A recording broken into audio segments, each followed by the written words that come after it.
एक लड़की कलेक्टर बन सकती है तो कुछ भी कर सकती है। बधाई हो भाभी, आखिर आप भी दादी बनने वाली हैं। सुना है सुधा बहू पेट से है। किस्मत का खेल देखिए, 6 साल हो गए शादी के, पर दादी बनने का सुख आपको अब मिल रहा है। मुझे देखो तो आपकी देवरानी होते हुए भी कब की दादी बन गई मैं। सुमित्रा की देवरानी सुमन ने बधाई तो दी, पर बधाई कम और कटाक्ष ज्यादा लग रहा था। सुमित्रा जवाब में मुस्कुराकर रह गई बस।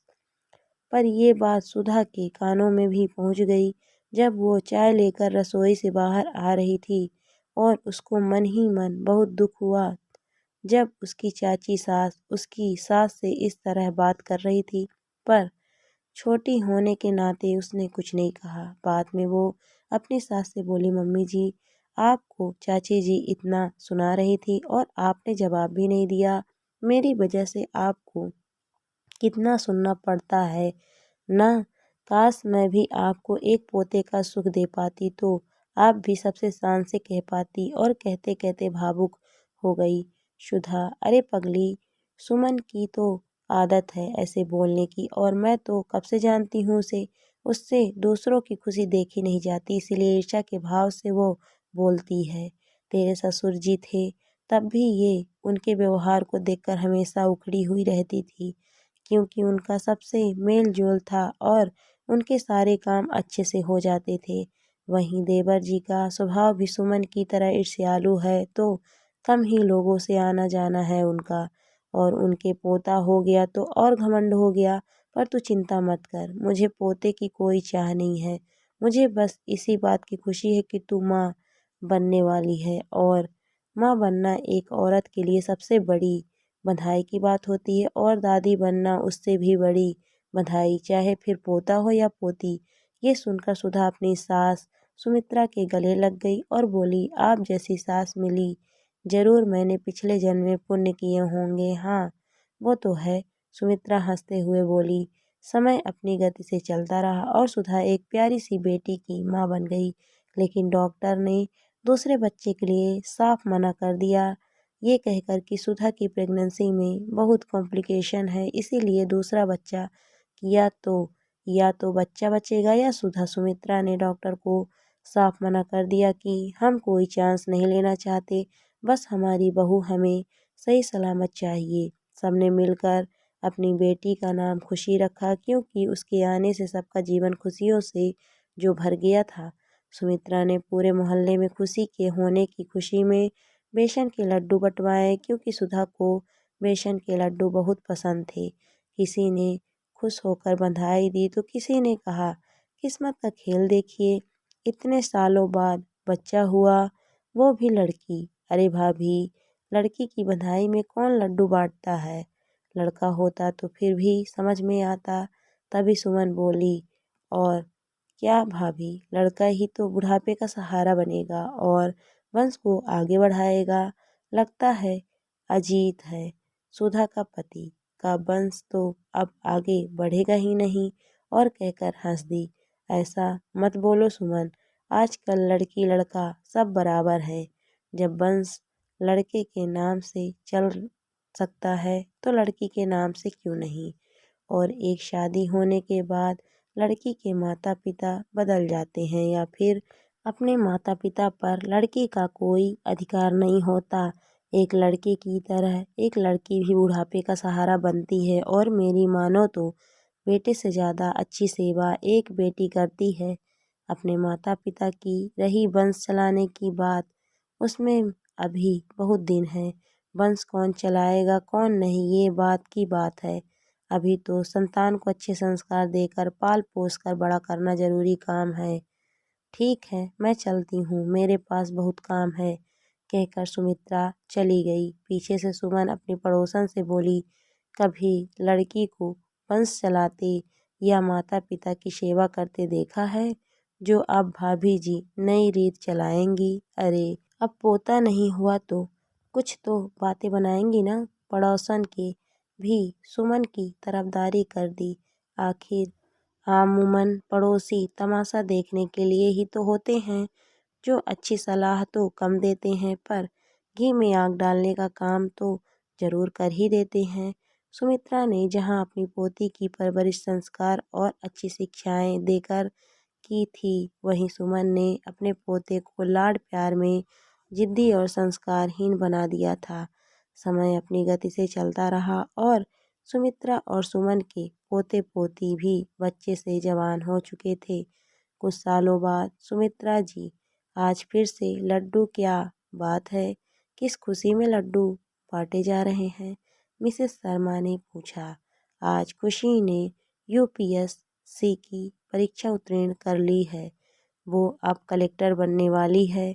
उसकी 3 सालों की मेहनत रंग ले आई और उन लोगों के मुंह हमेशा के लिए बंद हो गए जो मेरी पोती के चरित्र पर उंगली उठाते थे। कहते कहते गला रुंध गया सुमित्रा जी का। अरे बधाई हो आपको, बहुत बहुत, मिसेस शर्मा ने लड्डू मुंह में रखते हुए बोला। और सुमित्रा जी, आप भी खुशी के मौके पर ऐसी फालतू बातों को लेकर बैठ गईं। नहीं मिसेस शर्मा, मुझे आज भी याद है जब खुशी 24 साल की उम्र में पढ़ाई पूरी करने के बाद भी अच्छे रिश्ते आने के बावजूद शादी नहीं करना चाहती थी और आगे अपनी सिविल सर्विस की तैयारी की पढ़ाई करना चाहती थी, तो लोग कहते थे जरूर लड़की का कहीं चक्कर चल रहा होगा, तभी तो इतने अच्छे रिश्ते ठुकरा रही है, और पढ़ाई तो बस बहाना है। और उन सब लोगों में कुछ हमारे अपने भी थे।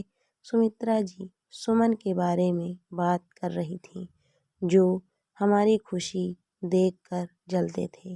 पर मेरी खुशी ने आज कामयाबी हासिल कर मेरे बेटे, बहू और मेरे पूरे परिवार का नाम रोशन कर सबकी बोलती बंद कर दी है। अरे हाँ, सुमन जी के पोते आकाश का क्या हुआ? वो क्या कर रहा है आजकल? बहुत दिनों से सुमन जी को देखा नहीं, मिसेस शर्मा ने पूछा। किस्मत का खेल देखिए मिसेस शर्मा, जिस पोते पर सुमन घमंड करते नहीं थकती थी, वो ही उसकी नाक कटाकर चला गया। और एक मेरी पोती है जो अपनी उपलब्धियों से मेरे खानदान का नाम रोशन कर रही है। कहाँ चला गया आकाश? मिसेस शर्मा आश्चर्य से बोली। आकाश तो पिछले महीने विदेश चला गया और वहाँ ही रहेगा अब, क्योंकि उसके ऑफिस की लड़की जिससे वो शादी करना चाहता था विदेश में सेटल हो गई है और उसके साथ आकाश भी वहीं रहेगा। अब आकाश ने घर वालों के खिलाफ जाकर शादी कर ली है उससे, और लड़का अच्छा कमाता खाता है तो चला गया अपने मन मुताबिक। पर यही काम कोई लड़की कर लेती ना, तो सुमन पूरे मोहल्ले में ढोल पीट देती। पर अब जब यही काम उसके पोते ने किया है तो कह रही है कौन सा गलत काम किया है। सब बच्चे अपनी मर्जी से शादी करना चाहते हैं। इस चलिए छोड़िए उनको। आप तो ये बताइए, अब खुशी की शादी की बधाई के लड्डू कब बांट रही हैं? अब तो उसकी नौकरी भी लग गई। हाँ, मिसेस शर्मा बोली। बस अब उसकी हाँ का इंतज़ार है। लड़के तो बहुत नज़र में रख रखे हैं। चलिए मैं चलती हूँ और लोगों को भी लड्डू खिलाने हैं। खुशी, अब तो शादी के लिए हाँ कर दो बेटा। तेरी बूढ़ी दादी की आंखें तरस गई तुझे शादी के जोड़े में देखने के लिए, और पता नहीं कब भगवान के घर से बुलावा आ जाए। अभी बात पूरी भी नहीं कर पाई सुमित्रा जी की खुशी बोल पड़ी। खबरदार दादी, जो मुझसे दूर जाने की बात कही, और आपको कितनी बार बोल दिया मुझे आप लोगों को छोड़कर नहीं जाना। कोई लड़का मेरे साथ शादी करके यहाँ रहने के लिए तैयार है तो बताओ। मुझे अपने लिए पति नहीं, माँ पापा के लिए बेटा चाहिए, जो यहाँ मेरे साथ रहकर मेरे माँ पापा को अपने माता पिता मानकर सेवा करे। तो तुझे घर जवाई चाहिए? अजीत और सुधा साथ बोले। हाँ तो इसमें हर्ज क्या है? जब मैं किसी के घर की बहू बन सकती हूँ, वहाँ रह सकती हूँ, तो कोई मेरे घर का जवाई बन यहाँ नहीं रह सकता क्या? जमाना बदल गया है अब। एक लड़की कलेक्टर बन सकती है तो सब कुछ कर सकती है और मैं शादी कर भी लूँ तो क्या गारंटी है कि वो माँ पापा को अपना मानेगा ही। कम से कम यहाँ रहकर मैं माँ पापा के बुढ़ापे का सहारा तो बनूंगी ही।